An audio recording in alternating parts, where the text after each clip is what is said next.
मंत्री असलेले नितेश राणे जेव्हा अभिनेता आमिर खान यांना लव जिहादचे ब्रँड अँबॅसेडर असल्याचं ठसवण्याचा प्रयत्न करतात आणि त्यांच्या लग्नाला लव जिहाद म्हणण्याचा प्रयत्न करतात, हे कशासाठी करतात, याच्या मागचा उद्देश काय आहे आणि प्रत्येक हिंदू मुस्लिम विवाह हा लव जिहाद असतो का?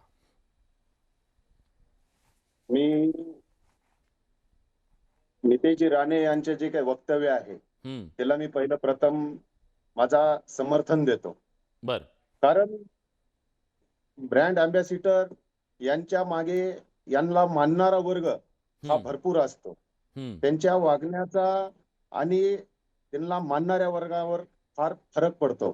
त्याच्यामुळे यातनं काय द्यायचंय जनतेला हे बी त्यांनी ज्या वेळेस हे कृत्य करत असतात त्यांनी विचार केला पाहिजे की आपल्या वागण्यामधनं लोकांना काय द्यायचंय।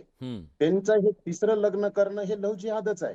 कसं काय? त्याच्यामुळं त्यांनी त्यांच्यापासून सुरू झालेल्या त्यांना मानणारा जो वर्ग आहे तो वर्ग त्याच पद्धतीने वागतो। त्याच्यामुळं हिंदू मुलीमध्ये असेल त्या पद्धतीनं विचारसरणी सुरू होते की आपण ज्या हिरोला मानतो, जो आपला सगळ्यात मोठा एक आयडियल हिरो आहे, अशा ह्याच्यामुळं त्यांच्या मनामध्ये सुद्धा ती भावना तयार होते आणि ते त्याच पद्धतीने जातात जी की त्यांची आयडियल आहे। पण भावना ही नाही तयार होत की जात पात धर्म न मानणारा आपला हा हिरो आहे, आपल्या स्वतःच्या मुलीचं सुद्धा धर्माच्या पलीकडे जाऊन लग्न करणारा हा हिरो आहे, जातीपाती न मानता लग्न करणारा हा हिरो आहे, ही भावना नाही जात?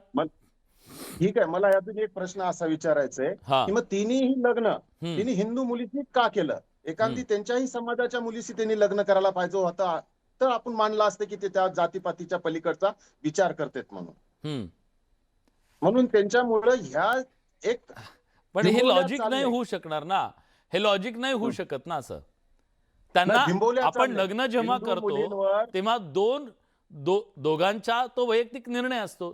त्या दोघांनाही जेव्हा वाटलं असेल की आपण लग्न करायचंय तेव्हा तो करायचा।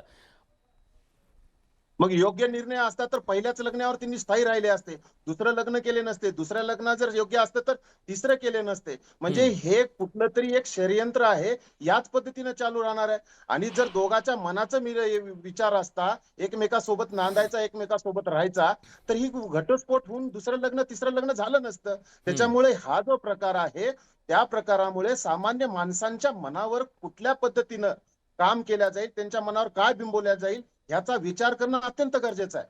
बरं, आता काल परवाच्या ह्या प्रकरण सातत्यानं आपल्या समोर येत आहेत। हे लव जिहादचे प्रकरण आता आमच्या इथं तालुक्यामध्ये चाकूरमध्ये याच पद्धतीने झालंय। लव जिहाद बरोबर धर्मांतर सुद्धा हा विषय त्याच्यामध्ये यायला लागलाय। त्याच्यामुळे नितेश राणेने जे काही सांगितलेलं आहे ते योग्य आहे। बरं, ठीक आहे, मी येतो तुमच्याकडे। शमशुद्दीन तांबोळे सर आपल्या सोबत आहेत। सर, आज ज्या प्रकारचं हे नेरेटिव्ह आता उभं करण्याचा प्रयत्न झाला, खरं तर या देशानं आतापर्यंत कधीही ज्यांना हिरो म्हटलं त्यांना जातीपातीच्या पलीकडे धर्माच्या पलीकडे जाऊन प्रेम देण्याचा प्रयत्न केला, त्यांच्यावर निस्सीम प्रेम केलं। त्यांनी सुद्धा त्यांच्या भूमिका मांडत असताना कधी धर्माच्याही पलीकडे जाऊन त्या भूमिकेत ते शिरलेले आहेत। त्यांनी वेगवेगळ्या धर्माच्या वेगवेगळ्या भूमिका मांडलेल्या आहेत, त्यामुळे लोक त्यांना जातीपातीच्या धर्माच्या पलीकडचे मानत आलेले आहेत, म्हणूनच त्यांना हिरो सुद्धा मानत आलेले आहेत। त्यांचं असं म्हणणं आहे की आज त्यांच्या ह्या कृतीमुळे एका लव जिहादच्या प्रकरणाला प्रोत्साहन मिळतंय आणि त्यामुळे हे त्याचे ब्रँड अँबॅसेडर बनलेले आहेत। ही जी मांडणी आहे त्या मांडणी मागचा हेतू तुम्हाला काय वाटतो? आपली अत्यंत चांगली अशी प्रस्तावना झालेली आहे। सर्वप्रथम हेही सांगू इच्छितो की माझ्या स्वतःच्या मुलीचा आंतरधर्मीय विवाह झालेला आहे। दुसरी महत्वाची गोष्ट, खरं म्हणजे हे फार बडा असा मुद्दाच नाहीये, परंतु नितेश राणे आणि संजय शिरसाट सारख्या मंत्र्यांनी, जे सरकारमधले मंत्री आहेत, त्यांनी अत्यंत प्रक्षोभक आणि लोकभावना भडकावणारी अशी विधानं केलेली असल्यामुळे याला महत्व आहे। खरं म्हणजे अशा पद्धतीचं प्रक्षोभ वाढवणं हेच बेकायदेशीर आहे। हा जो लढा आहे तो संविधान विरुद्ध हिंदुत्ववाद किंवा बजरंग दल असा आहे, किंवा व्यक्ती स्वातंत्र्य आणि सामाजिक प्रतिक्रिया याच्यातील हा वाद होताना आपल्याला दिसतो। उथळपणा इतका आहे की हे आमिर खानचे तिन्ही विवाह नोंदणी पद्धतीने झालेले आहेत, स्पेशल मॅरेज ऍक्ट ने झालेले आहेत, की ज्याच्यामध्ये धर्मांतराचा मुद्दाच येत नाही आणि धर्मांतर कोणीही कोणाचं केलेलं नाहीये. आणि तिसरी गोष्ट, आता जे तिसरं लग्न झालंय वयाच्या 60व्या वर्षी, त्याची पत्नी 48 वर्षाची आहे, तिचे वडील आयरिश आहेत, पंजाबी आहेत आणि आई ख्रिश्चन आहे, ती स्वतः ख्रिश्चन धर्म पाळते. पण बोलताना हे तिसरं लग्न सुद्धा त्याचं हिंदू मुलीशीच झालेलं आहे, अशा ज्या वावड्या उठवण्यात येत आहेत ते चुकीचं आहे.